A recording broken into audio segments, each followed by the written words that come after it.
Share. Play. All right, here we are at the prophet Jeremiah, maybe the second great prophet for us here. So we have Isaiah last week, and this week we are talking about the prophet Jeremiah, which, you know, it's interesting to study the prophets, and it's interesting to, it's been good for me to go into kind of a deep dive to look at the prophets and just the differences that there are. There's quite the difference between Jeremiah and Isaiah. We sometimes might tend to kind of lump them all together and say, oh, they're all the prophets, and they all kind of have the same message and the same way about going about things, but that is not true. So Jeremiah has a very different way, a different tone than the prophet Isaiah. So just to remind us about what's happening with the Bible study. So there's no Bible study next week. I was originally going to do Ezekiel next week. I've delayed that a month, and we're pushing that back. It's my niece's birthday party next week, and so I think she'd be unhappy if I was not there. So I've, and then I think I mentioned last week, but I sometimes feel like I always cut out the Spanish, and so I don't want to do that this week. So I'm going to do the Spanish at 10. So you're welcome to come to that, but I'm going to do Spanish Bible study at 10, but it would get me out too late if I did a 9 o'clock and a 10:30 to get out to Topeka. No Bible study next week. There will be in English. There will be a Spanish one. Because I haven't had, actually, this is my first Bible study back with the Spanish group. I've only done 3 with them, so I got some catch-up work to do. So none next week, but then we'll jump back into the New Testament for a little while. Karen, you were asking for some happier stuff, lighter reading. I don't know if James qualifies, but maybe more so than Jeremiah. Hebrews, and then 1st and 2nd Peter. All right, but today it is Jeremiah. So we'll get kind of some basics, first of all, of the authorship and the organization of the prophet Jeremiah. Share a story to begin. When some of you might know that I am organizationally challenged. Occasionally I've shown glimmers that I can actually be organized. And those are exciting days. But I was giving a talk once in high school, and I was so excited to do this talk. I was a senior in high school. I was giving this talk about this awesome experience that I had at a theater camp over the summer. I think it was a 5-week camp or something. I was so excited to share with my theater class this. And so I organized my talk very clearly. I wrote it out all on note cards. I had everything nicely organized. I set it nicely up on the desk to present. I had some visual aids that I was ready to prepare with, and so I was all set up. Well, my teacher had a few announcements to make, and I don't remember exactly what happened, but he somehow bumped into the desk, and all of my note cards went flying onto the floor that I had so nicely organized. Now I had to go talk, and I'm picking up all my note cards, like, I was so proud of myself for being so organized. There was my lesson. Don't ever be organized. But no, the lesson is Jeremiah feels a little bit like that, where you read Jeremiah and it's note cards that have just, well, how do we organize this? Well, let's just throw them all back together and kind of present them. So Jeremiah feels a little bit like that as we look at it. The authorship of this book is complicated. So it's not all written by Jeremiah. I think a good way to think of the organization of Jeremiah might also be like an anthology. So like sometimes people will get like a book of the daily meditations or the year by year, spend the year with St. Francis, or spend the year with Pope John Paul II, or whatever. And, you got readings in from January to December. Well, they're not really organized chronologically, because that might not be a great way to spend the year reading that chronologically. They might not even be a great way to spend thematically. It's kind of this, and then we'll do a little bit of this, kind of like the way I'm doing this Bible study, right? Let's do a couple prophets, and now let's do a little thing. I'm trying to mix it up, trying to make it all different so that we don't get stuck in like a whole section of the Old Testament. If people want to do something different, it provides some variety. So I think that might be a way to think of Jeremiah as well. It's like an anthology of Jeremiah stuff.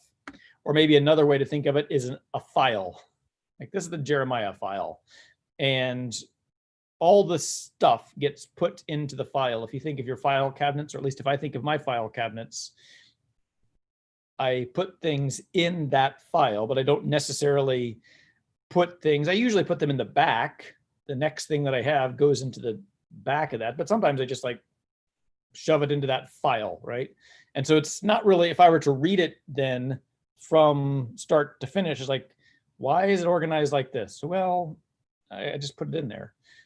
There is some organization, but it doesn't make a whole lot of sense. As I was talking to Father Ashmore about that I was doing Jeremiah, he said, I would not want to do a project of how the book was organized. That would take like a whole master's thesis to figure that out. There's all these kinds of theories, but it's best to think of it more like an anthology or a file or something. It's not really chronological. It's got some pieces here and some pieces there.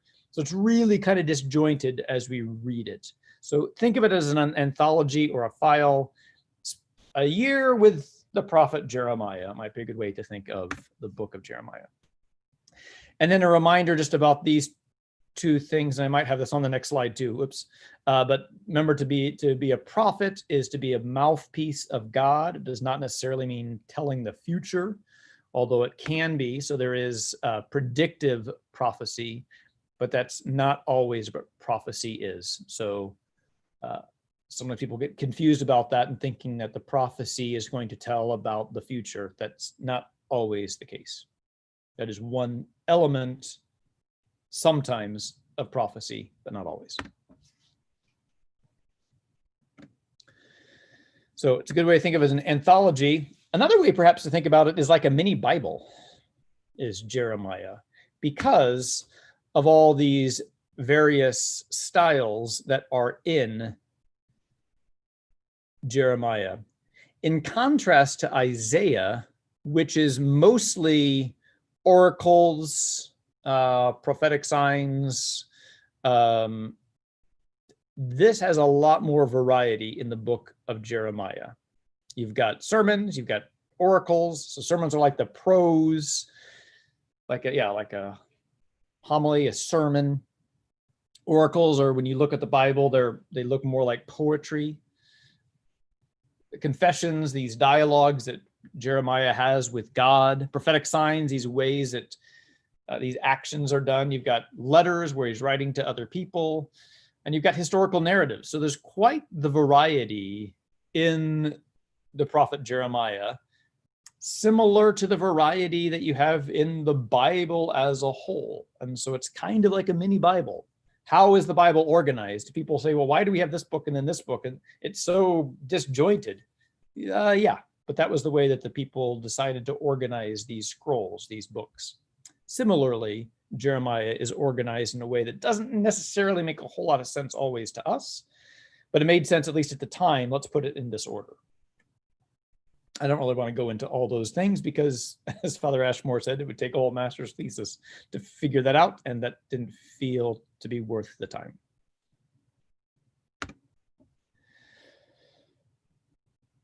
So then, setting Jeremiah, where, when does it happen? We hear at the very beginning of the book, unlike Isaiah, where you hear about the call of Isaiah, I think in the 6th chapter, several chapters in, you hear it right off the bat.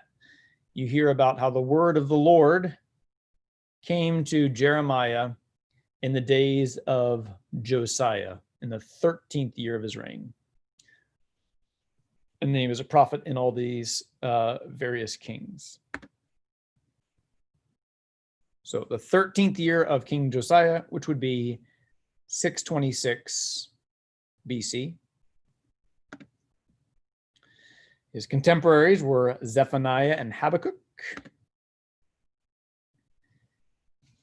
And the main thing was the Babylonian Empire. So this is a map that I showed last week.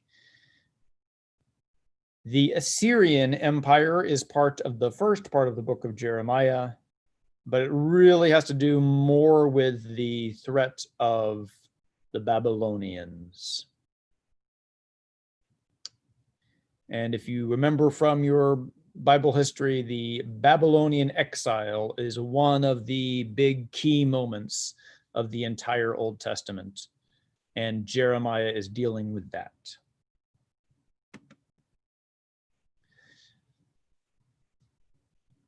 So again, the Bible usually organizes our kings in very Santa Clausian type ways. You either are good or you're bad. Good king or bad king, or I guess maybe like Oz, are you a good witch or a bad witch? Are you a good king or a bad king? So they're very much organized, kind of black and white, good, bad, good, bad. So Isaiah was here in this time. Thinking, hey, he just said Isaiah. That's right, because that was from last week. And here's Jeremiah. He began in Josiah with good King Josiah, who reigned for 31 years, and he came in the 13th year of Josiah's reign. So a good portion of his time was spent with the good King Josiah. Notice there was a king there for 3 months. That was not a very long reign, but he still goes down in history as a bad king. And then 11 years of Jehoiakim for 11 years, another 3-month bad king. And then Zedekiah, who is a really bad king also for 11 years.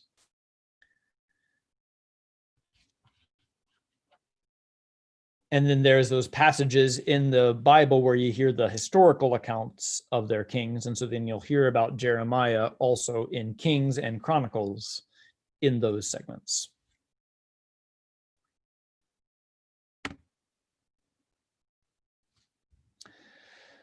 So what is happening in Jeremiah, it's important to put it into the historical background. So in 631, there was this major finding of the Torah, and there's some question of what that Torah actually was. Normally, when we use the word Torah, we would refer to the first 5 books of the Bible, but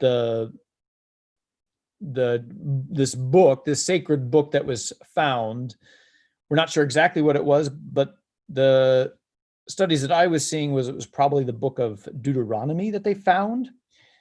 Now that seems bizarre to think that they lost the book of Deuteronomy. What happened there or whatever. Again, the history is a little muddled, but previous to, well, let me back up for a second here. I will go back to this previous slide. Okay. Look, you've got 55 years of bad King Manasseh. 55 years of bad King Manasseh. And he was doing all kinds of terrible things. And so the idea was they hid the book of God because he was taking everything out and doing all kinds of terrible things. So it was hidden or whatever in the temple. And then they kind of forgot about it. And things got really, really bad during the reign of Manasseh. They turned away from God, and they turned away from the way that God had called them to live. Good King Josiah comes along and does all these reforms. And in that process, it's kind of like if you clean out your house and it's got, if you use the example of you've got this beautiful, well, they do that in churches sometimes, don't they? That they cover up these beautiful murals, these beautiful paintings with they just paint over them, and then they uncover them like, oh my goodness, this is so beautiful. Why did we ever cover that in the first place? That's kind of the idea, that some of these beautiful churches had these plaster put on top of them, covering up these beautiful paintings or these beautiful mosaics. And then they discover them later. again, they thought at the time, oh, this will be good because we want to simplify or whatever. And then it gets recovered. I'm like, this is beautiful. Let's get this back out.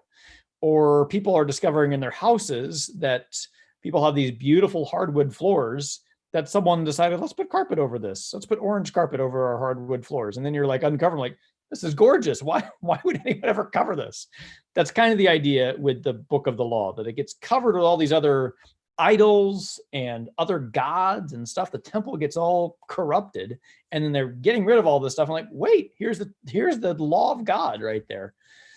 So that's the idea that happens. That's a major event that happens in 631, the finding of the Torah of God by Josiah. And this leads to many reforms of the people, for which Jeremiah is a major proponent. He is a mouthpiece of God, speaking for good King Josiah, speaking for God, and saying the ways that we have turned away from God, and now we need to turn back. We have put orange carpet over our hardwood floors. Return, O sinners, to your beautiful floors. Okay, in 605 is the Battle of Carchemish. Now, I'm not sure if I spelled that right, but that is the final nail in the coffin. That is the fall of the Assyrian Empire. And so Assyria, which was the major threat for the prophet Isaiah, at least for the first part of Isaiah, that is done. So the Assyrian Empire is no longer. The Babylonians are the new big boys in town. And in that same year, then, they deport the first deportation was to show, be faithful, be obedient to Babylon. They're the new big boys. To emphasize their power, the Babylonians deport some of the royal family, some of the big people in the kingdom of Judah. They get deported. Well, they don't like that, so they rebel, and then King Nebuchadnezzar gets really mad. And we have our second deportation. So King Nebuchadnezzar deports the upper and middle class. This is the biggest deportation from Judah, taking out all of the major folks that are helpful for society and to really keep society going, all the leadership that deports all that. The idea is you kind of cut off the head, and then the rest are just kind of flailing.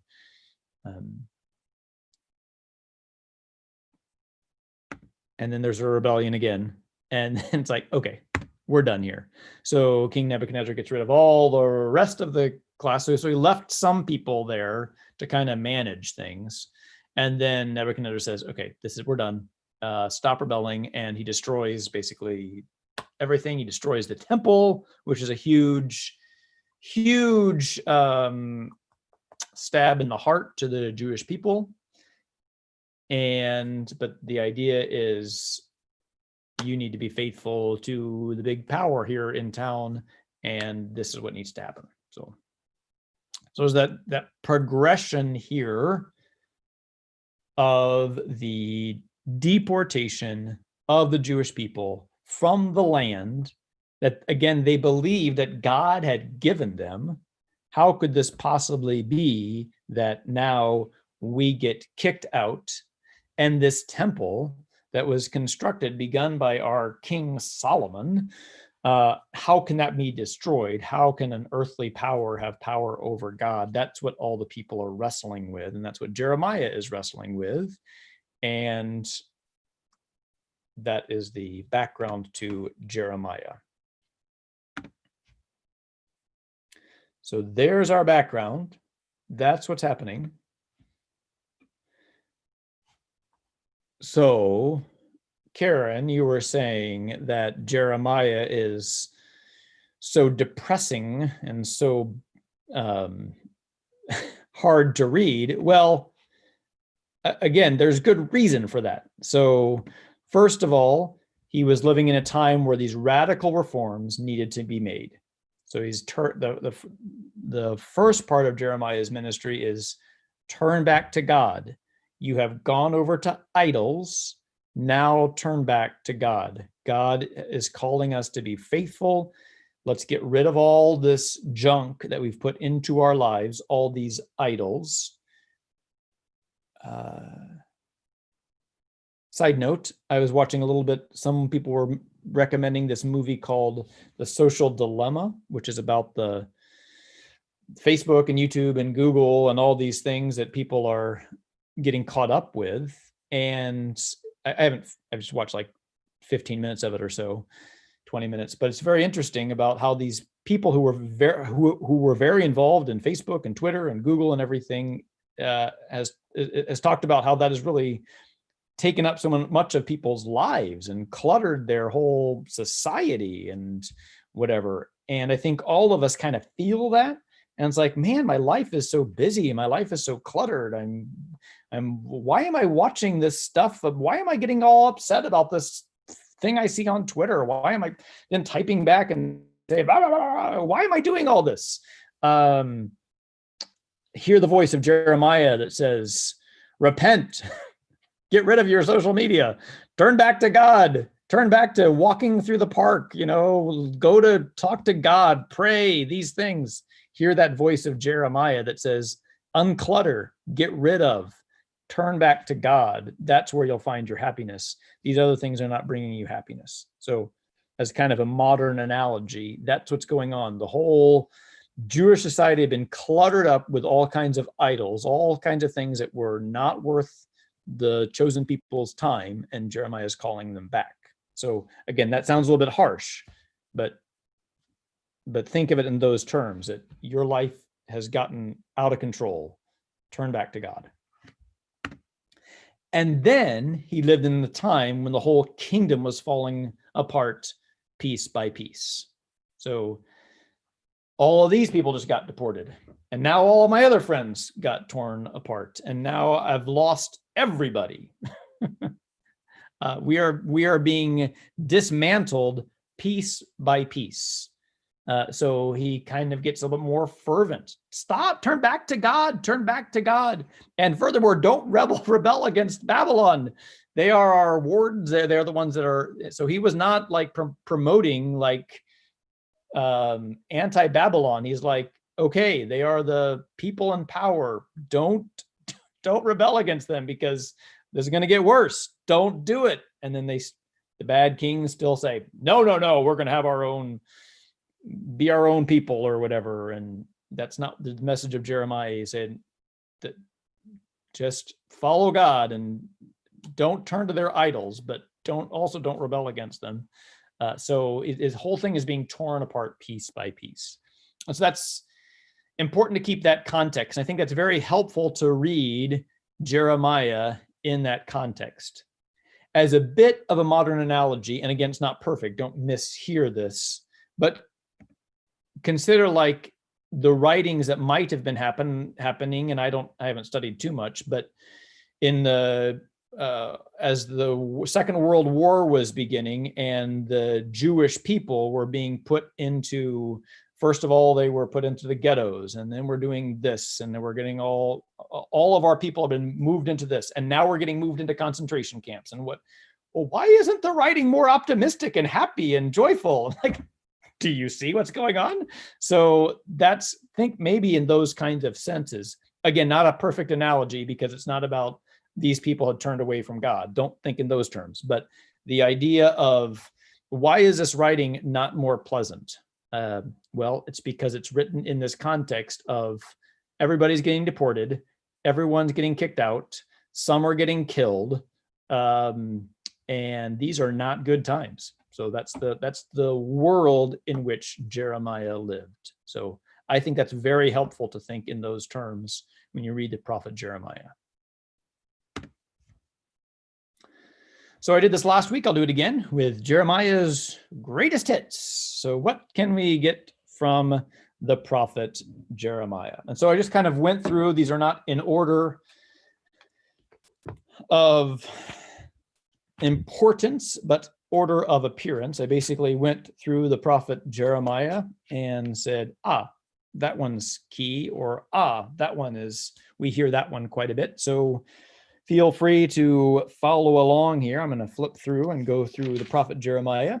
Again, it's a big book. What is it, 55 chapters? Is that what it is?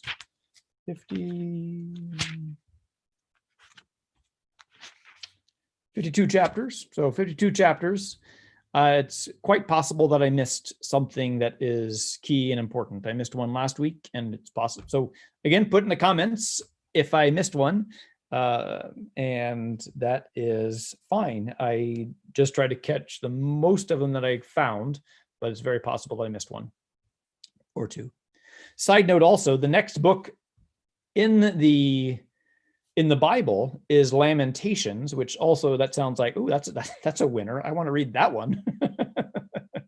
But again, it's generally attributed to the prophet Jeremiah, who is lamenting the destruction of the temple. So keep that in mind as well, that if your life has been torn apart, that's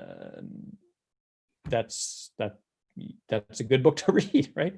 To know that you've got some company. And so I don't think I ever realized that Lamentations was attributed to Jeremiah. Now, whether or not it really was written by Jeremiah, but it was certainly in his style, and it was about the destruction of the temple and all those things. So that's a good piece to keep in mind. All right. So starting from the beginning, chapter 1, verse, well, actually that's verse 5. But the word of the Lord came to me thus, the call of Jeremiah. Before I formed you in the womb, I knew you. Before you were born, I dedicated you. A prophet to the nations, I appointed you. And then this sounds so nice where it goes on. Jeremiah responds, Lord God, I know not how to speak. I am too young. But the Lord answered me, say not, I am too young. To whoever I send you, you shall go. Whatever I command you, you shall speak. Have no fear before them, because I am with you to deliver you, says the Lord. That's so uplifting. It's so happy. It's so nice.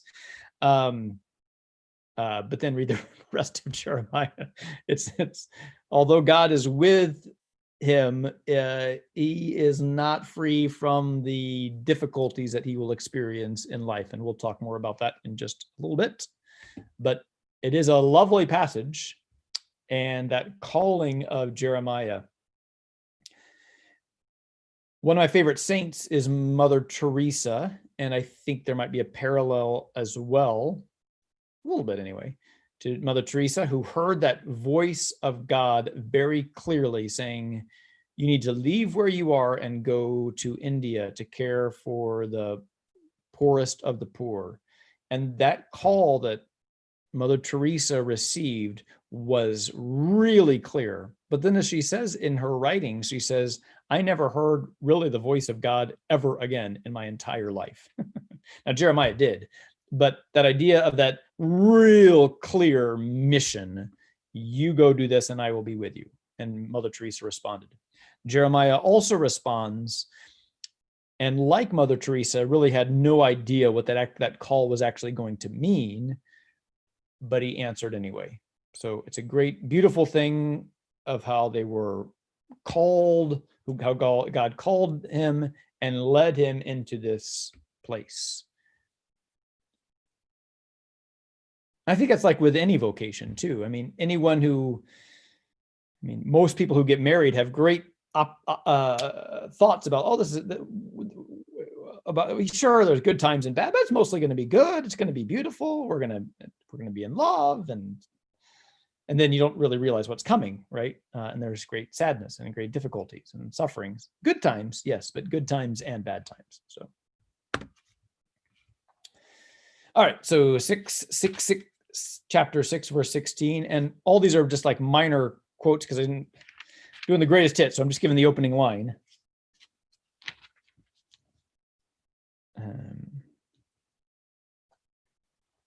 So, thus says the Lord, stand beside the earliest roads, ask the pathways of old, which is the way to good, and walk it. Thus you will find rest for your souls. So this idea of know the path of good, know what is good. This is one of those more minor hits, I suppose, but the idea of I will set up a watchman to know what is good, what is evil, respond to the Lord and respond what is good. But it also kind of gives a sense of also Jeremiah and the kind of the tone of, therefore here, when we raise up the watchmen for them, hearken to the sound of the trumpet. We said, we will not hearken. Therefore hear, O nations, and know, O earth, what I will do to them. I will bring evil upon this people, the fruit of their own schemes, because they heeded not my words. That kind of sets the tone of Jeremiah. You didn't listen. I tried to tell you, listen to me, and you're going to bring harm upon yourself. And I think that, remember, think of God as a loving father, and parents who love their children want to warn them about the bad things. Don't do this. You will be led into sadness. So avoid these things. And sometimes kids will say, I'll be fine. Don't do drugs. Don't get into this kind of behavior. And then they're hurt and they're suffering, and we're like, you kind of want to say, I told you so. But this pain that is brought about by choosing evil never brings us the happiness that we are looking for. 10:2. I put an asterisk there, but I don't recall why. Learn not the customs of the nations, and have no fear of the signs of heavens. Though the nations fear them, for the cult idols of nations are nothing, wood cut from the forest. So I think this is a great passage for us to consider, to not get so well versed in the things that are going on in the world, and not to be caught up by their idols. And there's also the testimony that there is really only one God. And again, as we talked about at Jeremiah last week, the idea of monotheism was still a growing sense. We think, how could that possibly be? It's very clear that there is only one God. But remember, they rediscovered the law of Deuteronomy, where it says, Hear, O Israel, the Lord your God is one. He is the only Lord. That is a foreign concept to the ancient people, where all the nations had many gods. And Jeremiah is going over again all those gods they talk about. They're just carved things of wood. They're not real. They're not the real God. Turn to the Lord. So all those things that get caught up in those other customs, don't put your focus on those things. Chapter 14, verse 17.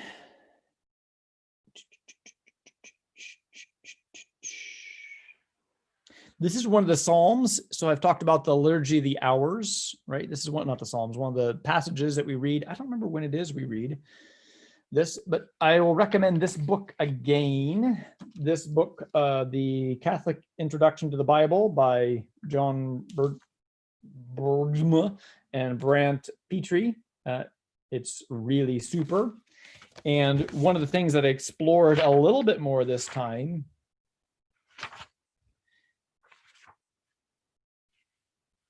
is that there are whole things here, and I don't know, I'll try to let you see that, but it tells you where things appear in ordinary time, where we read Jeremiah, and then an explanation of why that passage has been used, and then where it is used in the liturgy of the hours. So let's see here. Where are we? 14 verse 17.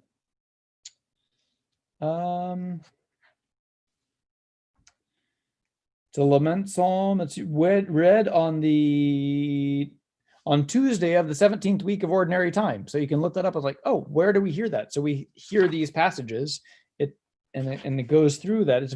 It's a kind of a really helpful chart to go through. Not one just to kind of sit and read and study, but maybe just to kind of look at where these fit in. I've never seen anything like it. It's great. So it goes through. Here's one of those passages where he is lamenting. It gives a good picture into the lament that Jeremiah is experiencing.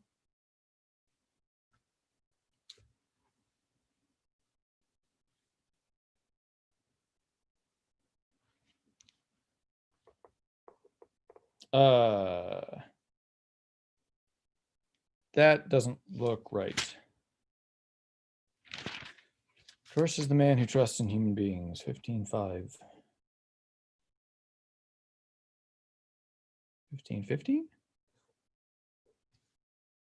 Well, I must have made a mistake. 17. It's 17:5. 17:5. Cursed is the man who trusts in human beings, who seeks his strength in the flesh. He is like a barren bush in the desert that enjoys no change of season, but stands in a lava waste, a salt of empty earth. He's like a tree planted beside the waters that stretches out its roots to the stream, is one who trusts in the Lord.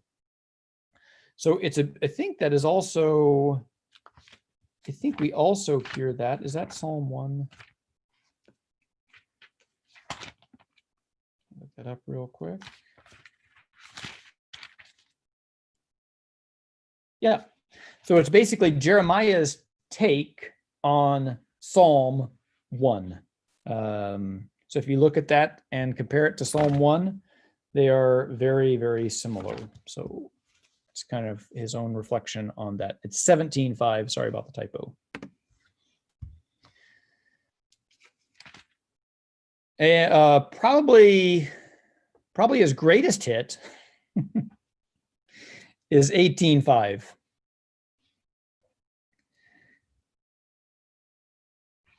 And a little bit before that, I guess it'd be 18:3. I went down to the potter's house, and there he was working at the wheel. Whenever the object of clay which he was making turned badly in his hand, he tried again, making of the clay another object of whatever sort he pleased. And the word of the Lord came to me, can I not do to you, O house of Israel, as the potter has done?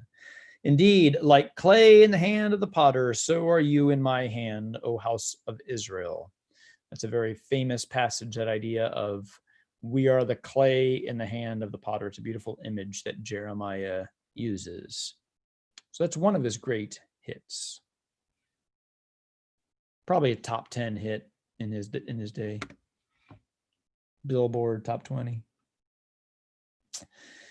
And then 20 verse 7, we just heard this in the readings at Sunday a couple weeks ago. You duped me, O Lord, and I let myself be duped. So this is what we were getting at a little bit with looking at the call of Jeremiah in chapter 1, verse 4. You've called me this great and amazing life. And then he's like living it. It's like, you duped me. And I let myself be duped. Every day I am the object of laughter. Everyone mocks me. Whenever I speak, I must cry out. Violence and outrage is my message. The word of the Lord has brought me derision and reproach all the day. You duped me, O Lord. And so duped,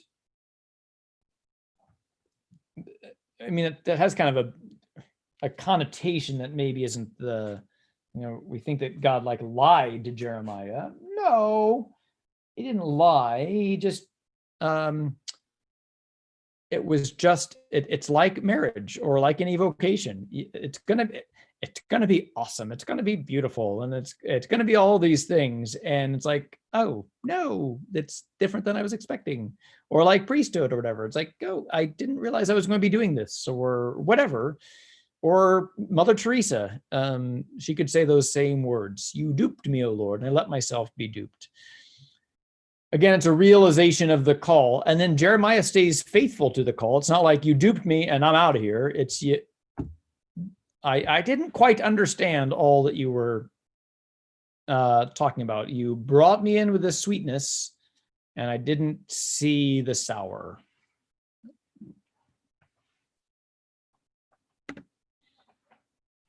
I like this passage. Well, I have a love-hate relationship with this passage, I suppose. Woe to the shepherds who mislead and scatter the flock of my pasture, says the Lord. So this is a great message for anyone who shepherds, but I think particularly pastors and bishops and whatever. Woe to us who mislead and scatter the flock. I've talked before about the word devil, meaning one who scatters. And like Bishop Barron uses that term quite a bit. Diabolical means to scatter. And so that's the work of the devil, is to scatter his people. And so anything that really divides and tears us apart, that's really the work of the devil. And if the shepherds are following in with that, that's the work of the devil. And yeah, there might be some shepherds who are a little divisive in today's world. And maybe not particularly helpful. Woe to those who are not bringing the truth. The truth can sometimes hurt, that's true. But sometimes people are just divisive to be divisive. And woe to those shepherds who divide just for the purpose of dividing and not to bring people back to God.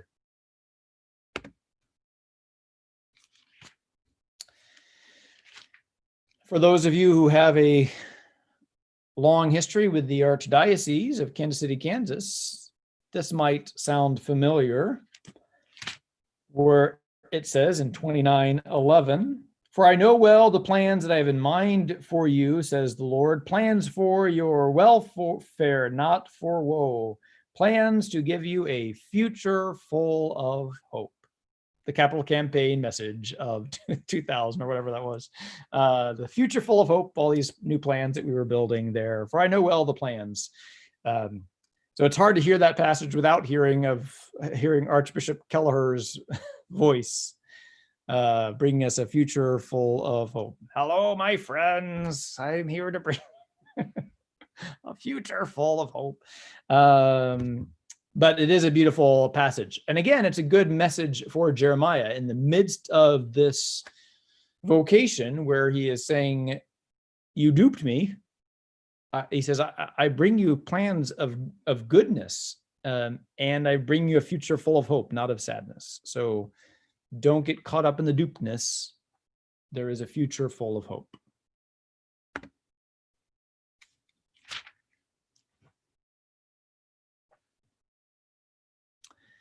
And then perhaps one of the most important theological concepts that the prophet Jeremiah brings to us is the idea of the new covenant.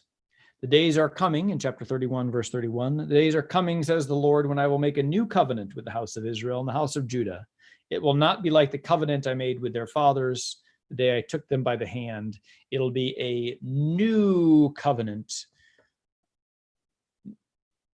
And then we hear about that in Jesus, who makes that new covenant in his blood. This is the new covenant, as we hear in the Last Supper. This is the new covenant in my blood. So we have this.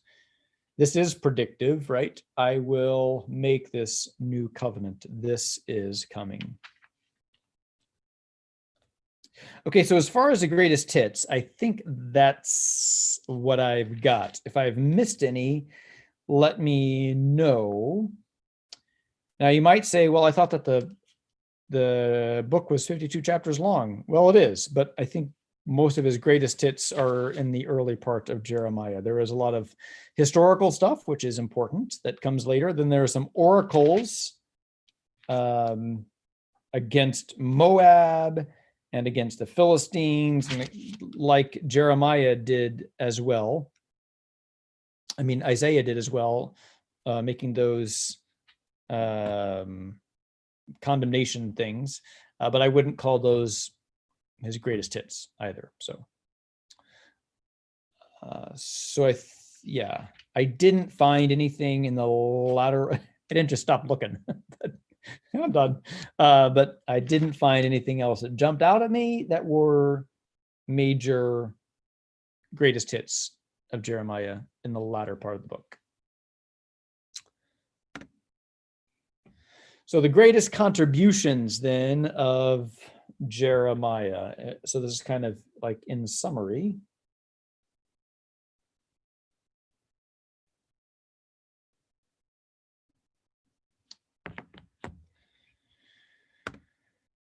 is that idea of the new covenant, this new covenant that will be formed with the people of Judah. Remember that as Jeremiah is ending, they are in exile. Everyone's been tossed out. And so people are thinking, what is going to happen? What is the situation? How is God still with us? Has God not just completely abandoned us?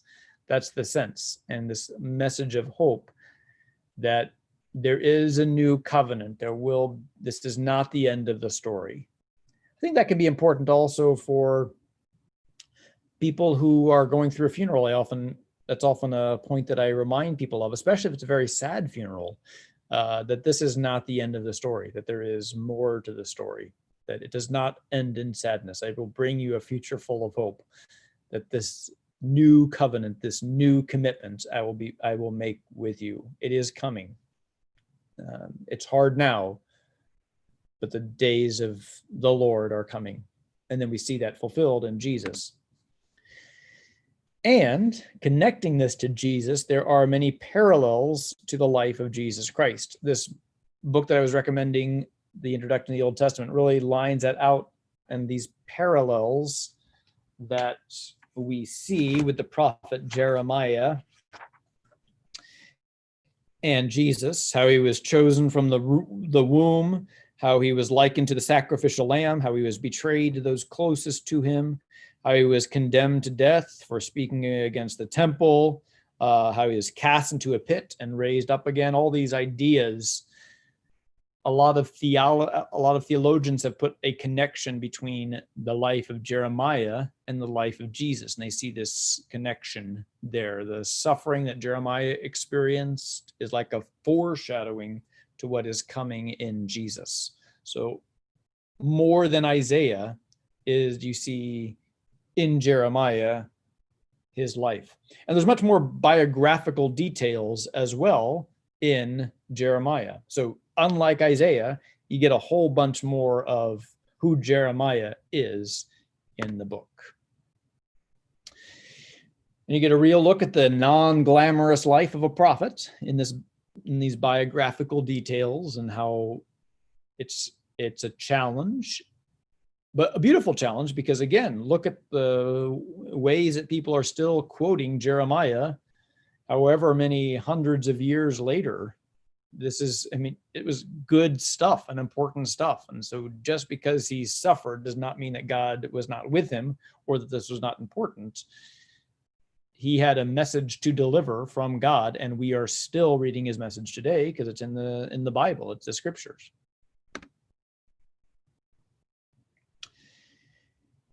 And then kind of an overall theme is his call to this holy life, and that the sadness, the lament that occurs when someone or a nation is not faithful to God.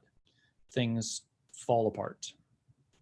So this call to come back to God, who you have abandoned.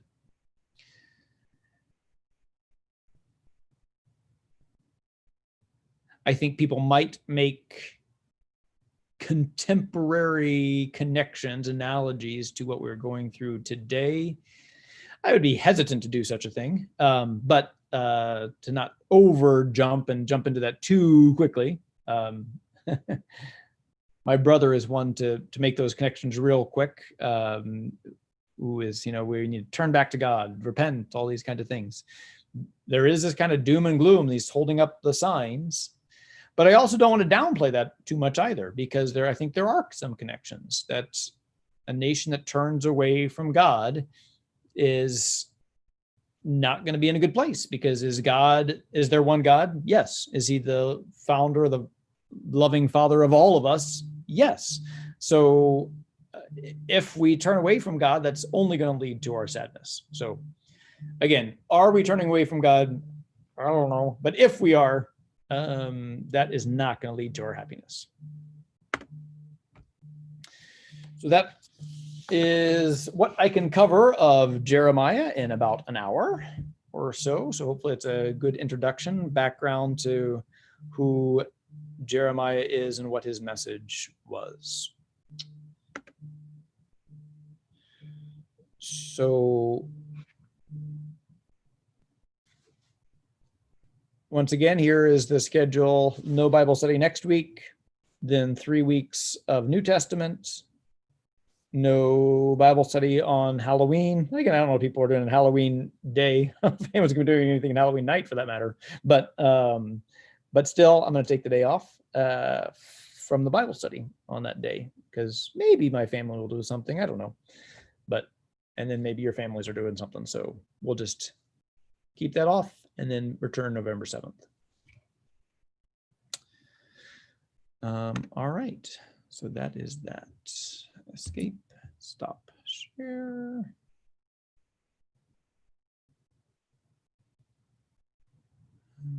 And so now if we have any questions or greatest hits that I missed, we can go through those. We lost Mel at some point. I don't know when we lost Mel, but it was nice to see him briefly. So, all right. I will look over on the Facebook. Any questions or thoughts from Jeremiah? I don't see anything in the chat today there on the Zoom chat.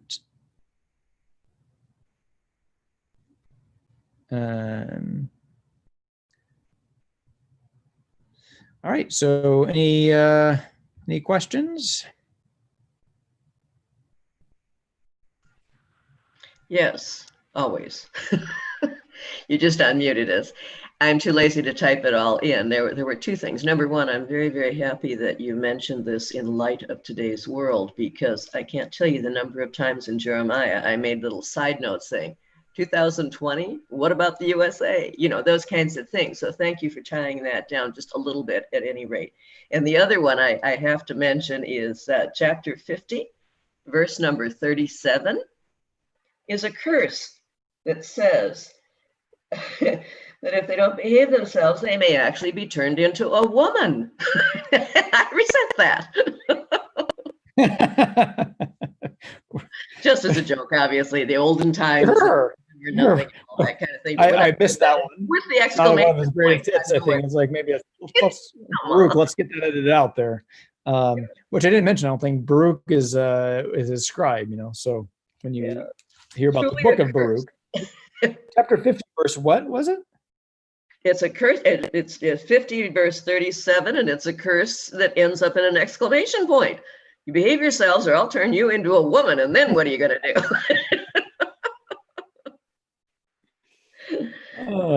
Thank God times have changed. I don't know what that means. I'd have to do a little more research on what Jeremiah is going for there. You know, I found it particularly interesting in Jeremiah, which I did not notice in most of the other books that I've studied very closely. He uses a lot of question marks, and even here an exclamation point, and I don't see that in a lot of the others. And I found that interesting. Nothing. That is an interesting observation. A difference of the authors, obviously. Good thought. Well, it's also scary thoughts because of the fact that there are so many things going on in our world today that are unexplainable in my mind. And it's like, didn't Jeremiah tell you this is what happens to a nation that turns against him? You know, I mean, but we're here. Hey. Yeah, I don't think we want to overstate. I mean, the danger is, I think sometimes people think that the United States of America is the promised land of God. And so I don't think we want to overstate that. But we have had a history of Christianity, Judeo-Christianity in our country. And there has been some attempt, at least, to follow God. We are not the chosen people, so let's not get confused. I think sometimes people have that idea. But those things that do as a nation, I mean, like Jeremiah is tied into the idea of one of the comments was that's one of the first ideas that we do have an identity even in the womb. And so that is one concern of our country. There is the concern about welcoming those who have been cast out of their own land and welcoming them into their land. And then Jeremiah also responds to that too. So and as a country, we used to welcome people into our country, and do we still do that? That's a question. And we used to respect all life, at least in some ways, although we didn't respect some Black lives, for instance. So that's a bad piece of our history, or Native Americans or whatever. So it's all very complicated, but I think that there are some things that we have had good in our history that maybe we are turning against some of those principles. It's a time of cultural change. There's no question about it. And it isn't just the United States. Sure, right. Other Western worlds are going through the same kinds of protests and the same kinds of issues. And some of the issues, it's about time that they be addressed. But Sure. on the other hand, a lot of what everybody is so upset about these days is not new to this generation. I mean, anybody that studied history realizes these same issues. Even Jesus said the poor will always be among us, you know? And even Jesus made comments against whichever area they were not happy with at that point in time. What worries me more is whether or not my concept of God is being the God of all of us, whether you call him Buddha or Allah or anything else, or are there actually the one God concept? Does that go into all of these other religions that are now coming into our country and initiating different ways of worshiping God? And if it's the same God, what difference does it make? But I don't know. Nobody knows. Right. So Well, we just heard that reading in Ecclesiastes. What was that, Thursday? I think there's nothing new under the sun. So exactly. Lots of these things we have already dealt with, and we're Mhm. coming back and doing it again. So. And another very good point you made is the fact that there is no point in getting upset over things over which we have no control. I have no control over anything, so I don't take newspapers and I don't watch the TV news. Right. Well, that's one of the things that I've mentioned before, how I really enjoy this rosary that's done by the School of Faith. And that's one of the refrains that they are saying often now is stop watching the news, turn it off, fast from the news. It is not helpful. So, Yeah. and I was reading something else somewhere. Where was that? Oh, I think it was a post on the Word on Fire blog by a local guy, Joe Heschmeyer, who is part of the School of Faith. And I was like, oh, it was written by a Kansas City guy. All right, we're getting on the Word on Fire, but the same kind of thing of with this news is not helpful. And there's lots of stuff we just don't need to know. It doesn't matter to us. And newspapers used to serve a real purpose. Like it helped farmers to see what weather was coming, and it helped know what the local things that were happening in your town, and is there the wedding is going on or whatever. Oh, I need to know that. But I don't need to know. I mean, I need to have some concept of, I don't want to be so isolated, but some of that is just, I really don't need to know what celebrity is getting married or what tragedy is happening there. I mean, tragedies happen all over the place, and I sometimes wonder if that's really helpful. I mean, we see that there is a car accident in Chicago or whatever. Yep, I'm sure that there was, and it's sad, it's tragic, but then we let that bring us down. Like, oh no, that poor 2-year-old that died. It's like, okay, yes, that does happen, and it's very sad. But if we watch all the tragedies from all the world, that is not going to be good for our souls. Well, and one thing that's a little bit reassuring as far as the United States and whether or not we're going down in flames, as if you want to take Jeremiah and put it to today's things for the United States, is the fact that this pandemic is all over the world. Protests are all over the world. And Yep. I mean, maybe this means the end of the world is coming if God's angry enough. But on the other hand, it's not just us, and that there's a certain comfort in knowing that. Yep. That it's not just us. So we'll see.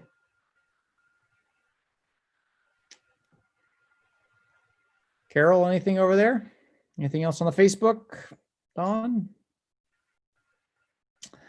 Well, thanks so much for tuning in, and we'll be back in a couple of weeks. Or if you want to tune into Spanish next week, work on your Spanish, have a review of Ephesians. Good luck with that. I need to review Ephesians because I go live and no, Ephesians is today. Galatians is next week. So. Yeah. And Don, I have to tell you, it was delightful seeing your little girl on your lap. I finally figured out who you are because I enjoyed her at morning mass. She's such a well-behaved little thing. And